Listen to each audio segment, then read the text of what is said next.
এর আগের ভিডিওগুলোতেই আমি বলেছিলাম যে বেশ কিছুদিনের জন্য আমি বাড়ির বাইরে থাকবো, তাই হাজব্যান্ডকে বারবার বাগানে এনে বোঝাচ্ছিলাম কোন কোন গাছে কেমনভাবে জল দিতে হবে এবং কোন কোন গাছে ফুল তুলতে হবে রেগুলার।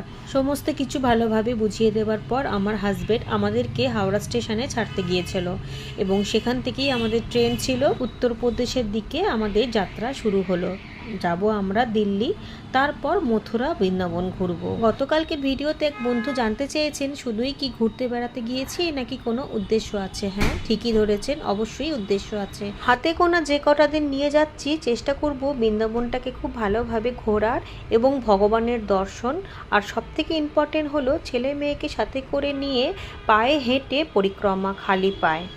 বৃন্দাবনটা এমনই একটা জায়গা যেখানে 6 মাস থাকলেও সম্পূর্ণ ঘোরা সম্ভব নয়, কারণ বৃন্দাবনের প্রতি পদে পদে লীলাস্থান। সেখানে আমরা মাত্র কয়েকটা দিনের জন্যই যাচ্ছি, তবু